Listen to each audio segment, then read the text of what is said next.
I'd like to welcome you all to this exciting webinar on navigating the buyer's journey within the context of AI and how AI is really shaping that. Very excited to be joined by two wonderful thought leaders and inspirational people in Alan Nelson and Debbie Neat. I'll pass over to them to kind of introduce themselves and their businesses. The nature of this webinar is going to be a little less kind of just direct listening, as we have done with a few other webinars. It's going to be quite conversational. This is such a debatable and discussable topic, AI in not just marketing, but broader in its broader hotel applications. So if there are questions that you'd like to ask throughout, please do put them in the question answer section of the webinar. There is the chat available there if you'd like to make us aware of anything or chuck anything in there. But I'll do my best to feather in a few questions that I would like to ask the panelists. And I would also encourage you to put those questions in, and I will try and feather them into the conversation. If we then have a bit of time at the end, I will also be asking them there as well. So without further ado, I'd love to hand over to Alan and Debbie. Alan, why don't you start and tell us a little bit about yourself and then pass to Debbie? Yeah, sure. I'm Alan Nelson. I'm the CEO and co-founder of Foresight. So we're a hotel CRM company. We're based up here in Edinburgh in Scotland. We've been working in the industry for quite a number of years. And we do the CRM guest messaging, data-driven email marketing piece for hotels, resorts, groups, mainly UK and Ireland, but we increasingly have business overseas in territories like North America, South Africa, Australia, and so on. So I'm absolutely delighted to be here, Harry. Hello, I'm Debbie Neat. I look after the brand and marketing for Sutton Hotel Collection, which is 4 hotels across the UK, including the Athenaeum in London. My remit, though, is also working for a wider parent company, Sir Richard Sutton Limited, which also includes farming and property as well. Brilliant, thank you. So Alan, if you'd like to share your screen and start maybe taking us through the content. Certainly. I presume you can see that. So welcome everybody to this webinar. We've put some slides together. We've gone a little bit wider than I would usually do on a kind of remit when we're talking about CRM, but we think it's a much wider piece, and particularly as AI in a lot of ways is pretty advancing very quickly, but in a lot of ways it's fairly early stage tech. So we wanted to take a kind of wider view on things, and we wanted to have a wee discussion. So that's what we're going to do today. And Harry is going to interject and ask us some questions, and we're going to kick it around and go in a few different directions. But to get things moving, if I can move my screen on, I think we've already given ourselves introductions, so I think we'll probably just move on a wee bit from that. And when we were doing the research for this, we kind of realized, the buyer's journey, the guest journey is very much changing with AI. It's changing very, very quickly, as I said.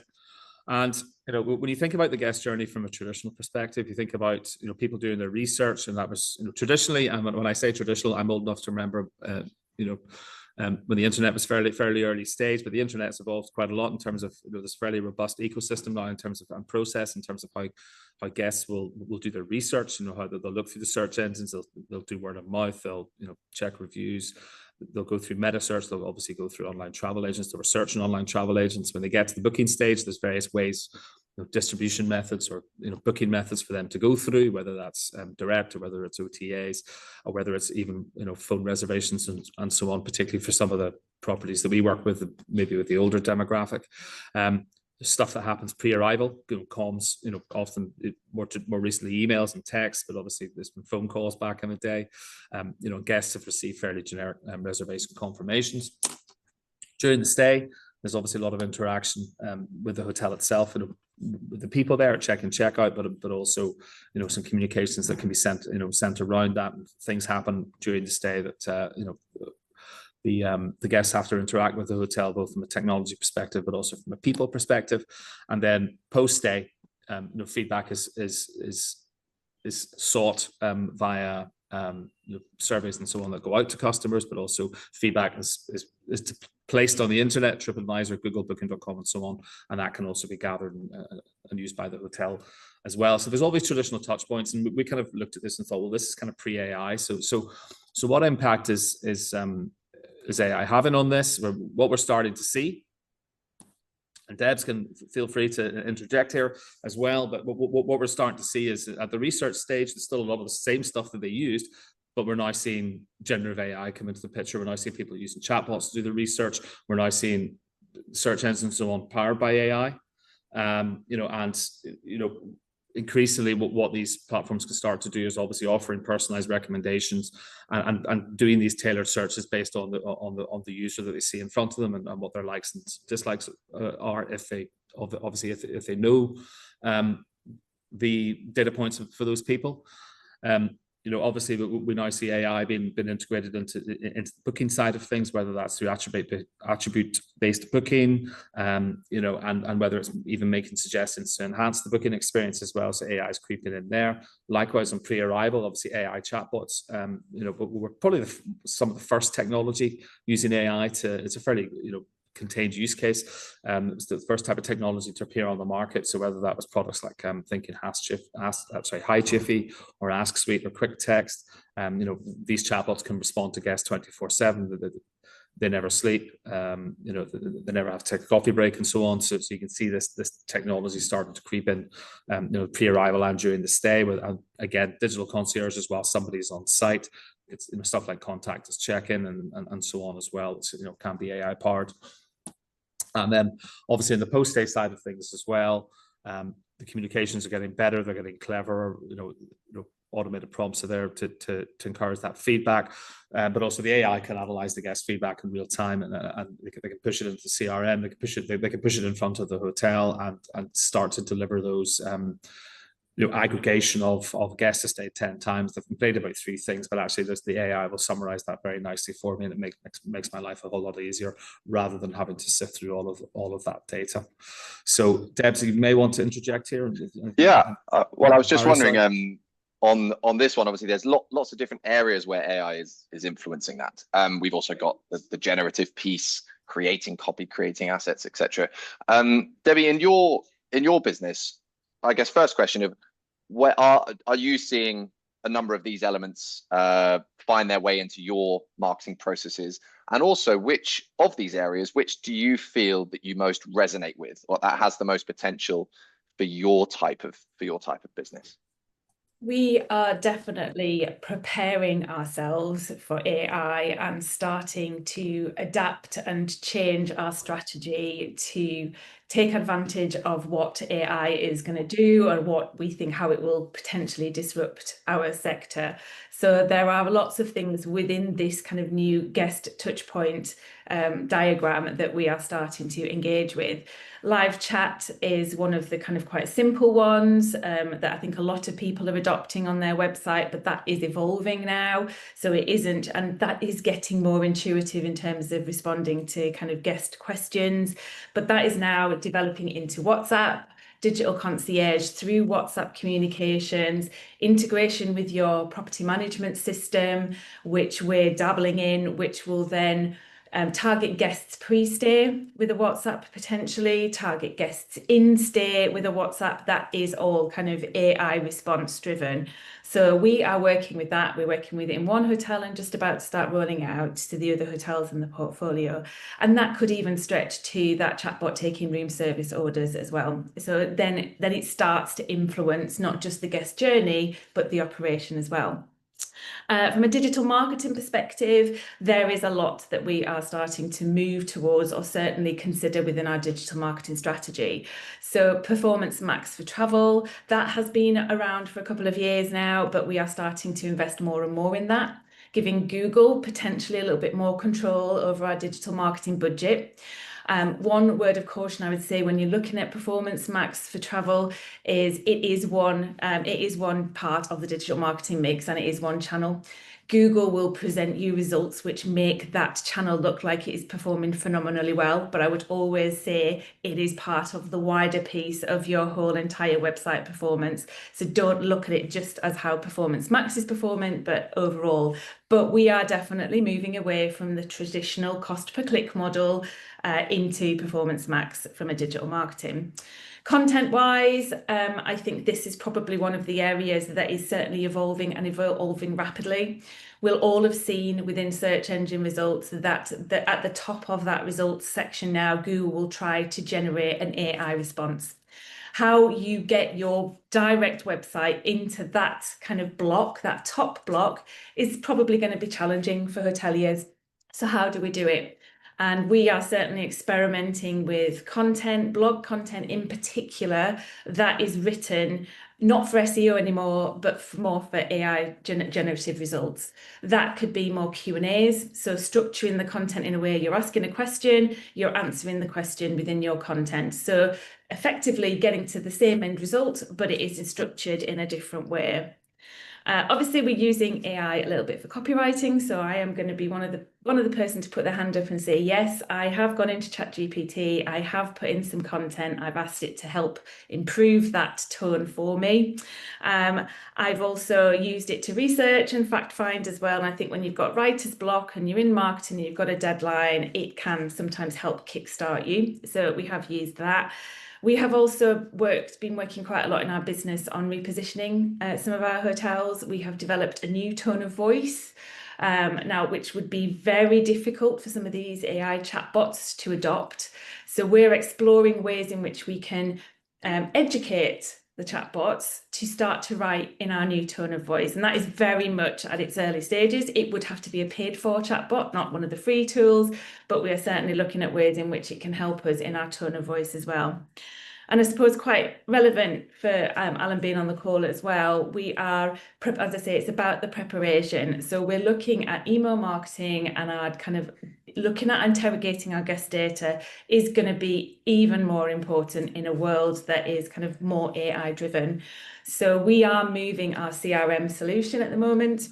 We are looking for a partner that from an email perspective has a best-in-class email marketing platform, because that is more likely to adopt the AI tools before some of the proprietary email systems.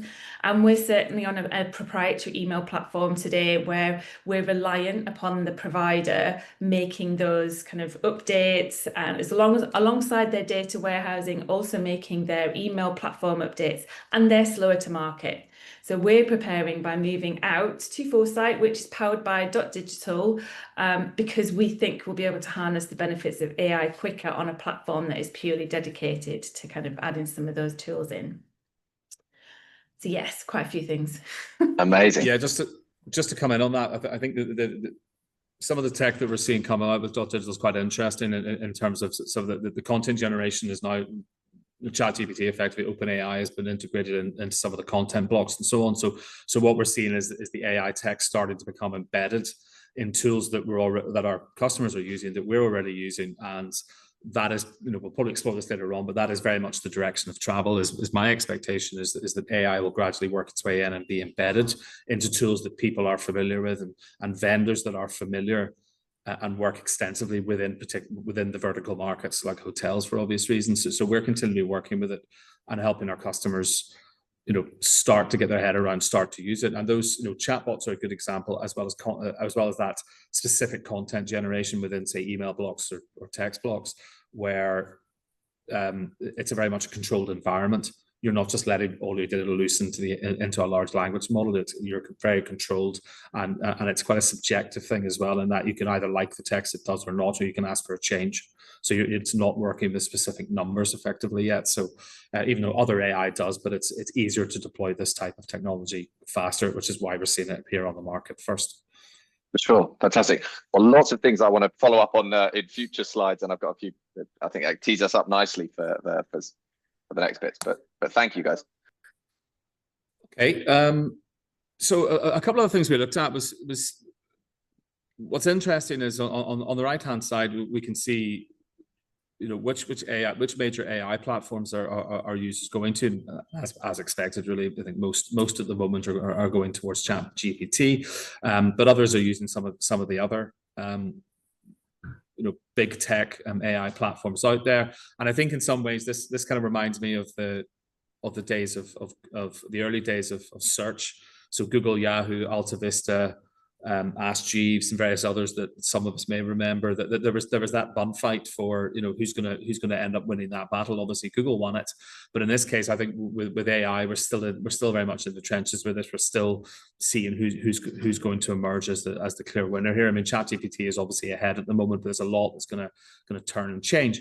But we can see where people are going right now. Now, however, the kind of graph on the right hand side shows us that it's still a small piece of the puzzle in relation to search overall. We also know that, as mentioned earlier on, Google is obviously starting to embed AI within its search results as well, and obviously within its search algorithms. So therefore, they have a strong chance of rising to the top here as well. But we can see where we can see the likes of ChatGPT now emerging into the search world, and it doesn't really show it in the graph here, but certainly the research in behind it says this is growing very, very quickly, and that's probably the main point from this is that the adoption is happening all the time. I know from my own point of view as a bit of a technologist, I'm using ChatGPT more and more from a search perspective, even though I am casting a very cynical eye on it. I kind of know what I'm putting into it, and I kind of know myself what I want out of it. And and there are times when ChatGPT, when it comes to more of a calculation and so on, it's clearly got something wrong, and I have to re-ask it to do it again, and apologize and does it again. So I know that this accuracy is still an issue, but it's becoming a tool to help me get what I want a hell of a lot faster, with a reasonably educated eye. So yeah. It's the growth here that's the really interesting thing. I think we just really expect this just to keep accelerating, because it cuts out huge amounts of time to get you where you want to go. And also at the moment, a lot of the AI experience is an ad-free experience as well, which I think is quite refreshing for the user. That will change, I'm sure. That would be a really interesting change to see how advertising and elements actually come into those general. I think the stark comparison there for me is that, yes, ChatGPT has a dominance in the AI platforms that people are intentionally and actively using.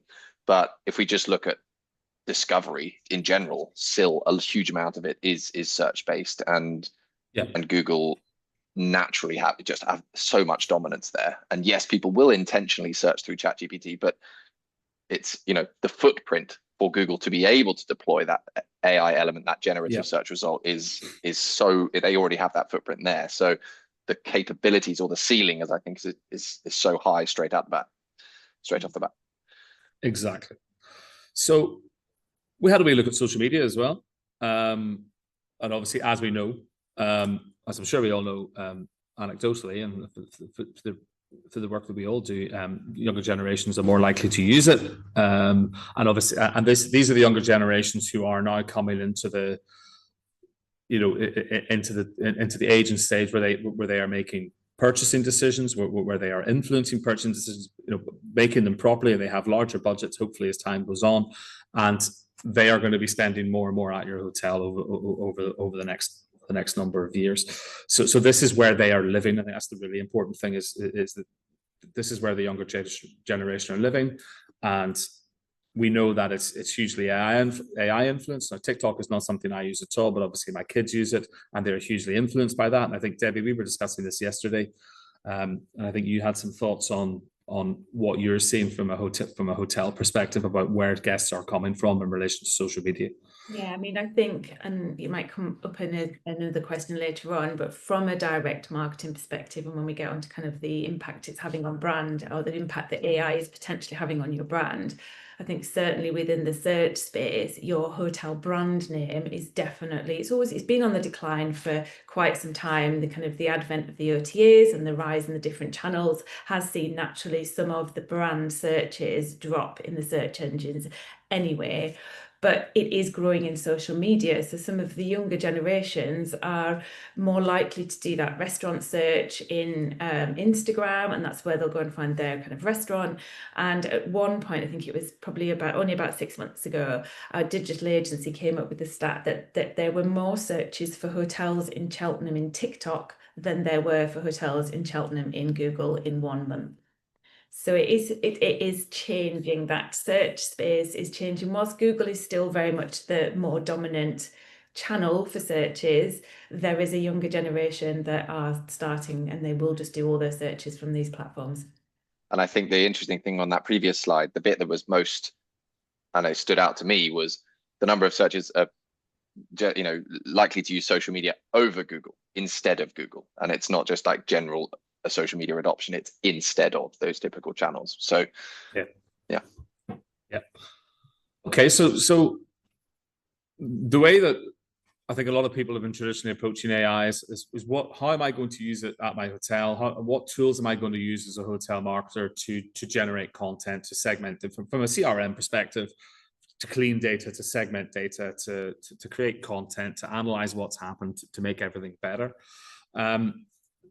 You know, getting more into this, I started to realize that there's a whole other aspect to AI that needs to be considered, is that the big tech companies, these are the gatekeepers to the guest, these are the gatekeepers to the eyeballs.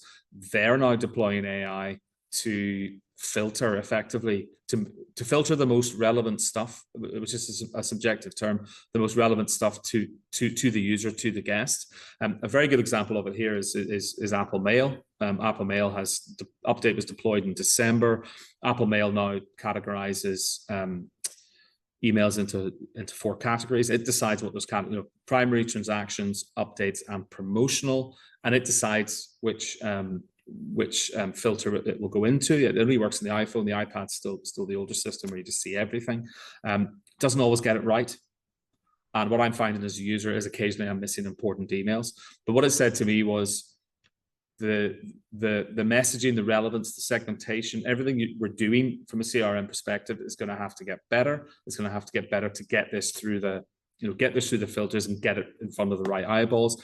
And that's Apple. We also had we haven't covered it today, but we'll look at the Gmail technology as well, doing something very similar, but also along with Apple, starting to encourage brands and companies to effectively pay to play to make sure that your email is your company logo is in the right place. There's all these things that you can do to make sure that your email looks proper and official and so on. And a kind of secondary point around this is that the other realization I had is that previously you could have looked at marketing channels often as quite siloed. So you would create your website and content, and you would create the content for the OTA, and that was separate. And you would have other content over here for email that was separate, so that they never really saw each other.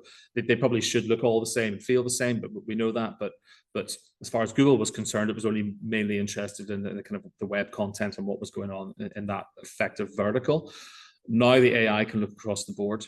So whenever you're creating your content over here, you have to consider what's happening over there. And that's not just for a great guest experience, it's actually for how the Google or Apple or someone will view you in holistic. So everything has to hinge on, you have to think from a much more centralized point of view. Deb's mentioned tone of voice earlier on. And in my mind, the website is the center of the universe, and everything should just spin out from that. But whatever you've got going on at the fringes now, even if it's email or text or whatever else, or even WhatsApp, I think, the AI will find it. You have to assume the AI is going to find it, and therefore, if you want everything to remain consistent, you have to be consistent across the board. I think that's kind of a nice bit of a juxtaposition, which is kind of the people will be consuming our content from lots of new, I guess, frames and new windows, I suppose, in those generative results through ChatGPT, through all of these different areas, maybe the summaries of these emails that are automatically created. So on one hand, you might think, okay, well, brand is perhaps becoming, my control of the brand is becoming more limited. I can't really control this anymore. But if the web piece and that brand is ultimately feeding everything, it potentially puts even more importance on the brand and a tight control of the information that you hold, the consistency of the information that you hold across all these touch points and the language that you use. Be interesting. I know, Debbie, you were talking you mentioned just earlier that you're going through that repositioning and that branding project. It'd be interesting to hear your thoughts about how you see this sort of slightly Wild West approach of our content can be used in any way, how that sort of fits into your experience of brand and that control and refinement that you're trying to put into the properties. Well, there's a number of things to answer there. So first of all, if we look at kind of the different channels and the content control, I think as a sector, many of us might think it's already out of control, and actually AI will add another layer of complexity onto that, where they could be pulling information from anywhere. And I look at the hotels. I'm sat in the Francis Hotel today in Bath, and it was 3 years ago, it was an M gallery. And it's kind of, we've naturally taken it into independence, and now we're investing in this particular hotel. So apologies if you hear banging behind me, because they're actually on site right now. But being able to, as we've trawled the websites to try and start the content updates to reposition this hotel, it is kind of amazing how many other kind of third parties have got content about this hotel on their website, old images, M gallery still mentioned, and trying to keep control of that is really incredibly difficult. And so AI could kind of make that even more difficult. But what I think it does do is it does put more importance on actually brand delivery and staying true to your brand, because there's going to be a lot more noise potentially. You're going to have to cut through that noise, and the only way you're going to get people to remember you and remember your authentic experiences and what you're delivering is if you give a good brand experience, and if you stay true to your brand values. And that's kind of from the initial touch point right up until the guest has stayed, until they leave and they hopefully want to return. And kind of what was I going to say with that? We are investing more in our brand positioning and our brand delivery, and really defining what our brand is more than we ever have. So for us, that is kind of really important. And it's particularly as technology changes and technology becomes more of a disruptor. And I think the reality is AI is not going away. AI is here. AI is just going to grow. So we need to, as marketeers, be totally prepared for that. Brilliant. Yeah, Thank you. I think there's something here about as well as about AI is it's going to sort out a lot of processes. It's going to sort out. It's going to remove friction from processes. So it's going to, and probably already is, freeing all of you up to do the stuff you really should be doing. And I would say that brand work is the most important thing at the core of the hotel, because the technology will over time do more and more of the heavy lifting about moving data from here to here, to putting the right data in there, or surfacing the thing that you need to know, or surfacing the right bit of content based on that core data. And you can spend the time going, well, what is our proposition? Who are we trying to appeal to? Now, how do we tie in with what actually physically goes on at the hotel, and how do we get that brand out there? But also, and how do we police all of these third parties who are now using AI to scrape our content and push us into corners of the internet that we didn't know we existed. Yeah. I mean, I'd maybe disagree that it's necessarily making us totally more efficient. There is definite gain, I think, in AI, and I talked about ChatGPT and using it for that content creation, or that just getting you started on content, using it as a research, using it as a fact finding. That absolutely does save time. But I think one thing I've learned with all of these disruptors in our space is that from a marketing perspective, actually the marketing team, the expectations on the marketing team to adopt these technologies and run with these technologies and lead with these technologies becomes more. So actually marketing teams are growing, but that's probably what makes it really exciting, because I think it puts marketing teams further at the forefront of leading the business and leading the hospitality business than it ever did before. You know, we've often sat behind revenue teams, sales teams who've kind of led that commercial function, but all of this technology actually pushes marketing further ahead. And I think that is really exciting for marketing teams to also have to look forward to. Very much so. Because effectively your window to the world has got a lot bigger. Therefore, and our influence driving guest perception, looking after the guest, the branding, the kind of the revenue. I think it all plays into kind of how the greater influence marketing can have on a hospitality business. Very much so. I was one final point on that was not necessarily related to AI, but sort of technology generally. We can look at technology to constantly reduce friction. from a hospitality experience. But an interesting way of looking at it is every point of friction is an opportunity for hospitality as well. So how much is reducing all of the friction?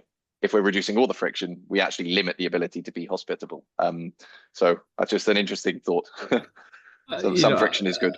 And technology should be an enabler for people. Mm-hmm. It shouldn't just be there for its sake. It shouldn't take over. The majority of businesses that we work with and we are all involved with, it's a people business, and we want to be people at the front of that. So the technology should make it smooth. It should enable the team to get in front of the guests as much as reasonably possible, rather than spending their time creating reports, downloading spreadsheets, and so on. But that challenge is going to take a long time before that's solved. Very much so. Okay, we decided we would have a wee conversation with ChatGPT. We said, well, first of all, we said, look, I want to create my ideal summer holiday this year. Can you tell me what questions I should be asking? So therefore, ChatGPT came straight back and said, well, region, scenery, vibe and scenery, climate preference, activities, budget, who's going, accommodation, etc. So it gave me the things that I needed to factor in when I was, the detail I would need in order to make a decision. So that's all good. Prompt 2. So I answered the questions. We answered the questions, and we then started to see where it was gathering the kind of information from. So I answered the questions. It started to give me answers, and the really interesting thing that came through for us here was the information came back generally from the holiday travel media outlets and the package holiday websites. So it didn't necessarily at this stage come direct from the hotel. It doesn't, in this case, it didn't really even come from the online travel agent as such. It came more from the travel side. But I think what this said to us, and again, I'll throw this back to Debs and Harry, was the observation that these travel media outlets and so on are the ones who are geared up well for SEO. They're the ones who are creating this type of content that ChatGPT seems to like the look of. Is that fair? Go on, Harry. No, I was going to say, I think it's the age-old problem as hospitality's kind of owners that we've always had, is that some of those websites, the OTAs, the booking.coms, the Expedias, and some of these travel agency websites that are cited here, they have got a lot of authority. They always have. They are information sites. So first and foremost, their content is probably best structured for AI and has been for a while. Not that it knew it was coming, but they are information sites. They are not there to build a brand. They're just about providing quick snippets of information. And technically they're sound. And, the biggest kind of bugbear for us is they have big budgets as well. So we can't compete with them on budgets. So they can also experiment with different things technically or content-wise to help give them more authority and appear in some of these results. And I think it's this challenge has been here for a long time, whether it be just the traditional paid search space and how OTAs dominate that space. All it is now is we just have almost different AI channel, and they're going to dominate that space as well. And it's how we cut through that, because I think if you come onto your next slide, it then also kind of substantiates that in that most of the recommendations were from aggregator sites. I know that one. Next slide. I'm in there. Yep. So effectively, sponsored content is everywhere, and organic was very much pushed to the bottom of that. So which we thought was interesting as well. And moving on from that, prompt 3. So we asked it a bit more specifically. Can you find a selection of hotels near Edinburgh Waverley in June this year? Stay for a couple of nights, and if I need any more information, ask me. It gave us 5 answers with only one source from a hotel website, which was Premier Inn. So obviously at scale. 4 to 5 sources are booking.com, and there's other sources mentioned were digital media outlets as well. You can see the Scottish Sunday and stuff down there as well. So again, I think it kind of reinforces the point that we've already covered. If I might jump in, I think the prompt 2 there, that for me was still very top to middle funnel. It was still I'm not quite sure yet. And actually, a lot of the the reason I think the media part is so important there, because media is ultimately at that top and middle funnel. Booking.com is largely bottom funnel, in I think in this context. And so placements at that top funnel, the inspirational content, the aspirational content, for me is interesting for that to be used in more of a traditional buyer's journey. Because perhaps I've always found that sort of inspirational content that gets perhaps buried in a blog or it feels like we're on this resurgence of digital PR, because the digital PR and the language used in that inspirational, that aspirational stage is making its way much more freely into the purchase journey, into the search journey. And if we look at those, we've got Sheer Lux, we've got, latest news, and so you're right, that isn't bottom funnel. But it's drawing from aspirational, inspirational pieces of content. And I think it's starting to take a marketer's focus more up the funnel rather than just focusing on that, the price piece and that bottom funnel, which I think it has been probably too focused on for too long, in my opinion. But as we get into prompt 3, we do start seeing Booking.com, and we do start seeing that, the pricing actually sort of starting to strip out actual pricing there. But again, 5 out of 5 sources, which as you mentioned, are from digital media outlets. So kind of in one way, it's great that the digital PR that we probably put some effort into is making its way into new areas, which is exciting. On the flip side, there is only one hotel source in there. There's only one large actual hotel site, which is another interesting observation. But yeah, I actually find it quite exciting in that marketers, it's very exciting, that middle funnel, top funnel piece as marketers. And with so much focus on things like return on ad spend and bottom funnel conversion rates and conversion rate optimization, I feel like we've somewhat lost, we've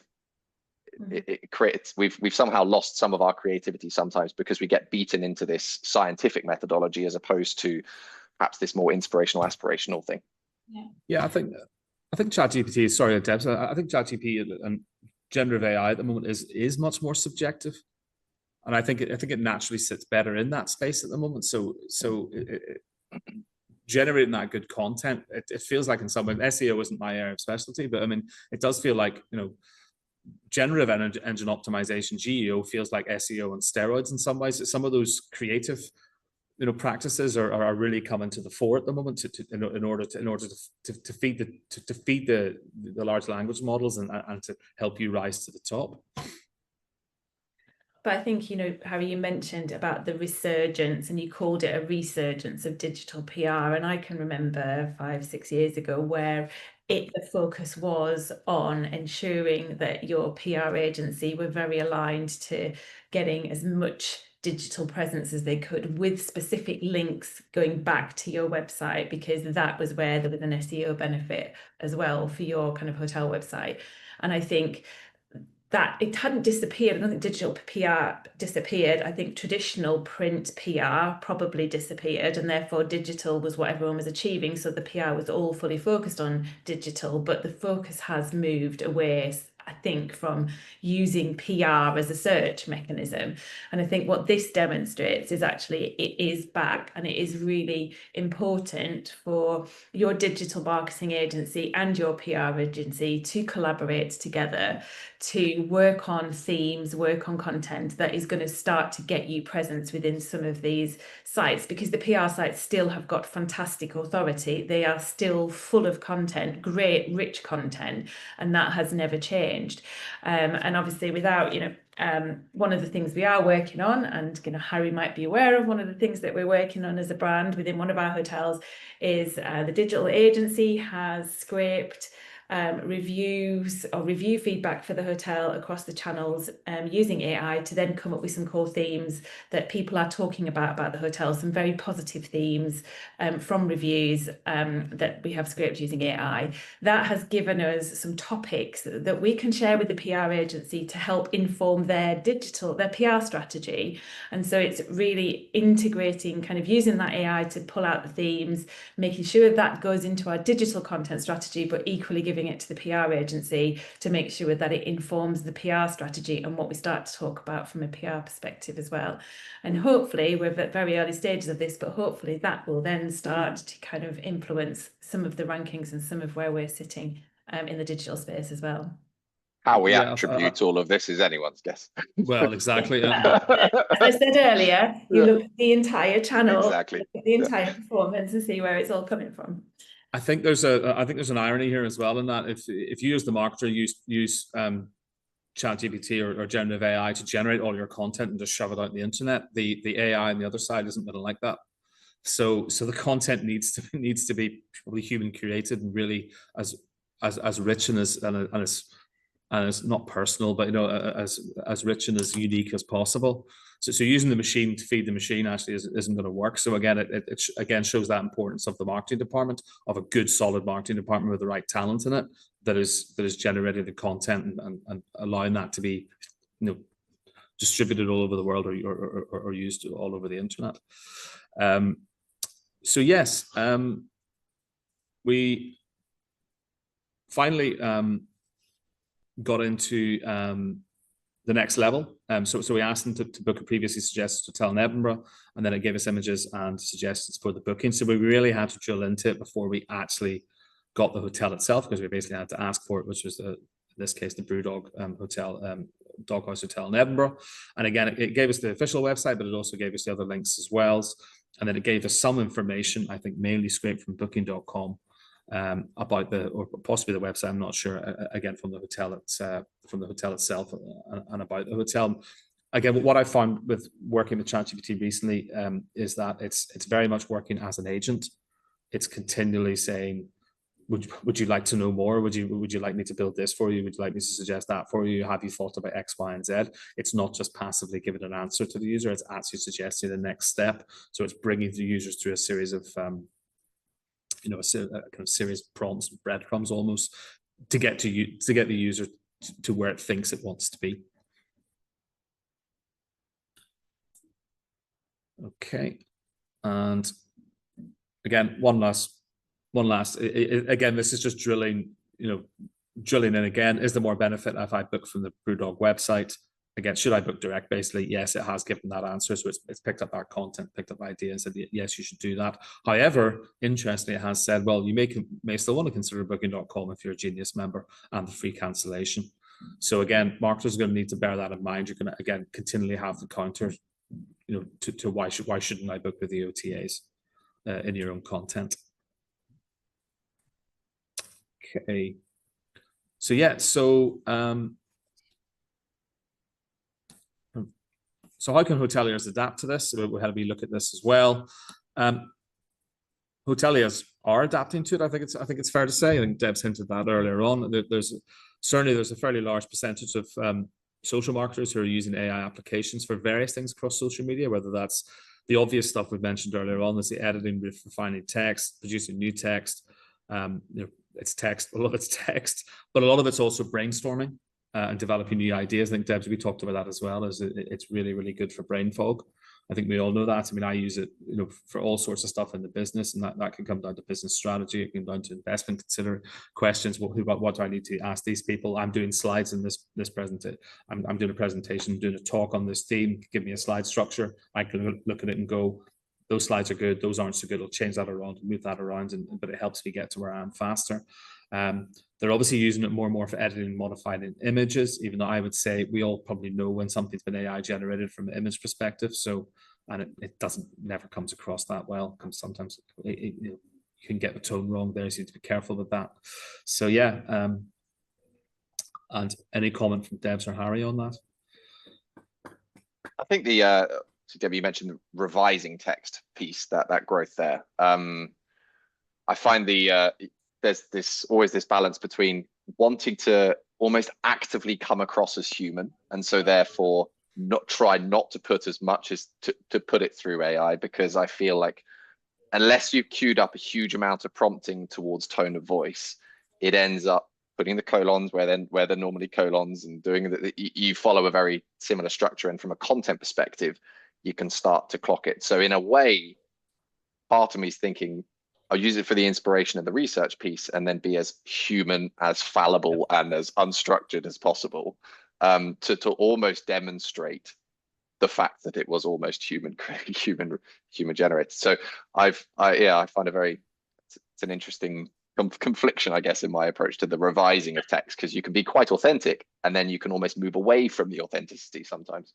Yeah, I think that comes with, you've got writer's block. You need a couple of sentences to get you started, and then you tweak it. But I absolutely agree that from a content creation perspective, and it goes back to your brand as well, AI will not understand the intricacies of your brand and how it can then flow that into the content that it is creating. You can try and educate it, but it's not going to get it correct. And there is still an element of, it's about storytelling. Let's be honest, social media channels tell stories, maybe through content more than words, but they still tell stories, and that's how they're effectively used.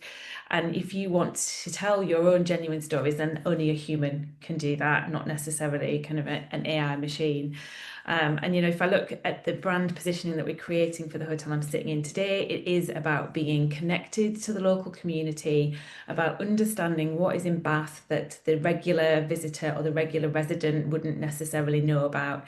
And it's about knowing the best coffee shop within kind of a 500-meter walk of the hotel, and being able to recommend that to the guests who are coming and staying here, and putting our own personal slant on a stay in Bath. And some of that you're just not going to get today from kind of AI, because they're always going to kind of veer towards the most popular places to go and visit, or the most popular restaurants and cafes to go and visit as well. But where you want niche, I think that's where human comes in. And so it does, and some of it will depend on your brand positioning and how AI plays into that. But I do still think the human element of content will probably never completely disappear. And it's amazing how much, when you are evaluating reviews and guest sentiment, how much of that comes down to people and their stories and their unique experiences with those people. But from an operational perspective, and I know today has been more about the buyer's journey, and obviously AI will kind of start, and we've talked a little bit about friction and processes and how AI might be able to start to eliminate some of that friction. But how will AI support the operation, when kind of hospitality is human? And I completely forgot what I was going to say there, but I think that's I can't remember. Move on, I'll come back to what I was going to say. We've all been there. We had a quick look at the data collection as well. I think that this is some information from a report that Digital put out at the end of last year that I used. I used some of this last week at St. George's Park, and data collection across a variety of industries is pretty patchy.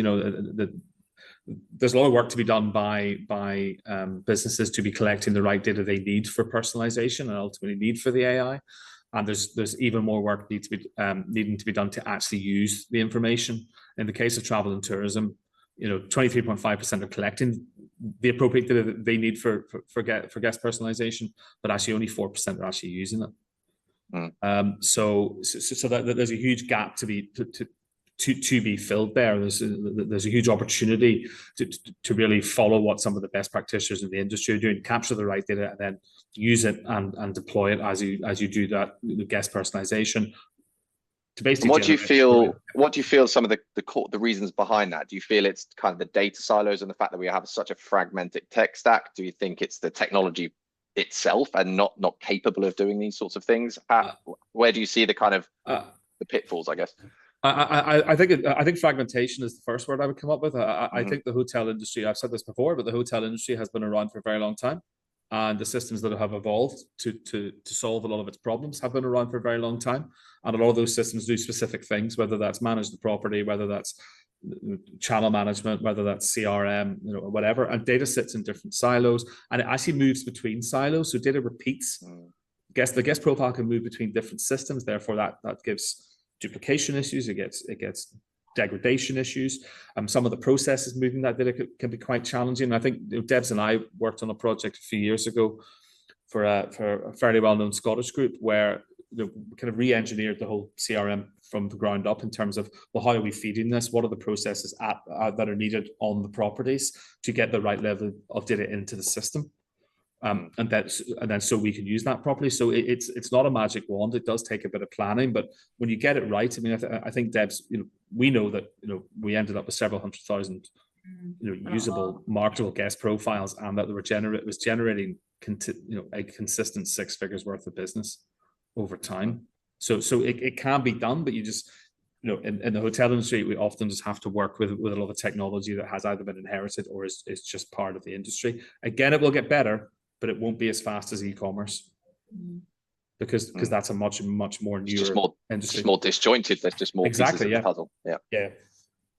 Interesting.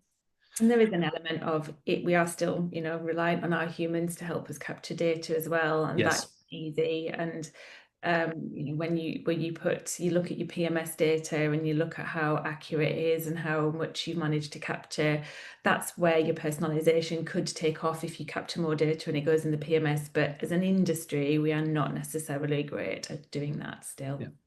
Yeah. And the last observation on this slide is that from that .digital report is that marketers across these industries are actually pretty good at creating the content, but they're often creating the content without a lot of the data to back that up and get engaged in some really, really good personalization, and that's the gap that kind of needs to be filled. So final slide here, a bit of points for discussion as much as anything, and I'm sure Harry will move us into some more questions as quickly as possible. But SEO isn't dead. I think we've covered that. Digital PR is back thanks to generative engine optimization. Again, whenever you are capturing, whenever you're thinking about engaging with AI, is the first thing I think you need is one of the first things that you need is that foundation of data. So make sure that it is being captured properly, it's being stored in the right place, which is often the CRM. We do see ourselves as the foundation for a lot of this kind of obviously the foundation for AI-driven guest comms in the future. And that's not to say all the technology is available to do that right now, but it's the place I think that data will live. And we're already being asked by certain people. We know we need CRM because we need the data in the right place for the AI, but obviously make sure you're capturing the preferences and make sure you can do the personalization, but also do it within the realms of GDPR and so on. Do obviously use the tools to make your marketing easier where applicable. Content creation, analytics, whatever else. Keep up to date with everything, and obviously make sure that whatever you're going out with is high quality content. And in my mind, I think build it up from that brand and that tone of voice. So that's kind of the observations that we've seen throughout this process, and I think that is the last slide. Brilliant. Thank you very much. Well, we got a few short minutes left to go through a couple of questions. It's actually, one was referring to that final point there on content and the high quality content side of things. One thing I've noticed is that as around advertising and marketing, and a lot of it's becoming, we're handing control over to the likes of Google for, Debbie, you mentioned about Performance Max for travel, and we're basically giving it a bunch of assets and going, go figure. I'll tell you when it converts, work out my targeting, my bidding, etc. I think almost the last frontier of competitive advantage is kind of in that quality of content. If the targeting is being handled by AI, if the bidding is being handled by AI, creative is kind of that last point of differentiation. And I find that it used to be before that I think a great marketer with average content could still do quite well. And I think now a great marketer with average content actually is really struggling to compete. So, in terms of content creation, I find that is such a multiplier when it comes to marketing efforts, because, and I perhaps certainly for me in my observation of even very lovely hotels, the content perhaps sometimes from a quality perspective sits below where it should be.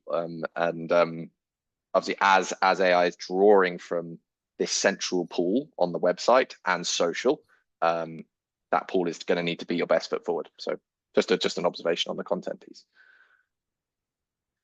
Right, sorry. Right, and so there's a question to Alan.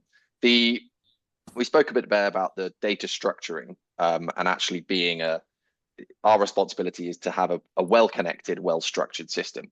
How much do you feel for a hotelier at the moment? How much of it is an AI consideration, an active choice, and something that we need to go and chase after AI systems and implementations, or how much of it is a passive choice, given the fact that most of the systems that we're already using are just going to be baking this stuff in over time, and we're just going to be joining along for the ride. Be interesting to hear your thoughts on that.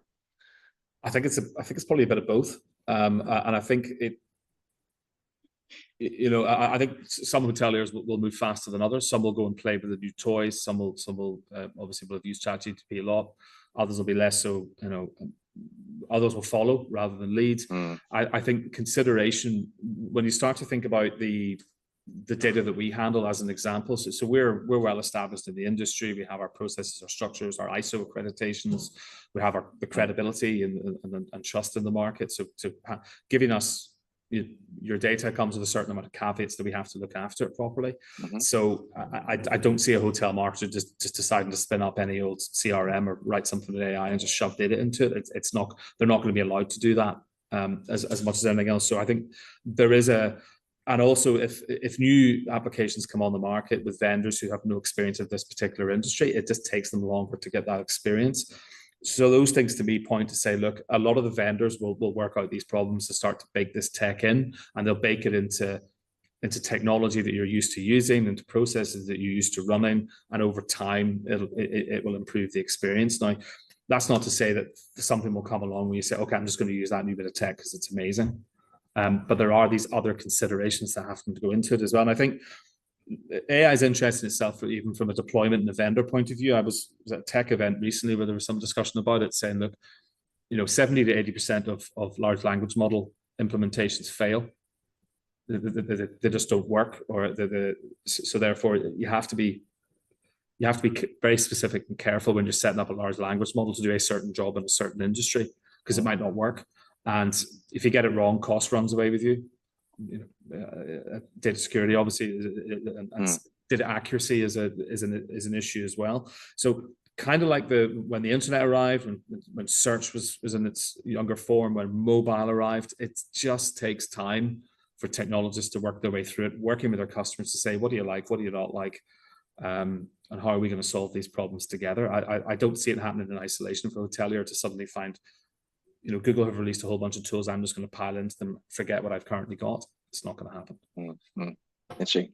And then, I remember that made me think of something Debbie was saying earlier, which was that positioning the partners that you work with almost in line with their ability to adopt stuff in the future. And it's kind of almost your procurement strategy needs to be one of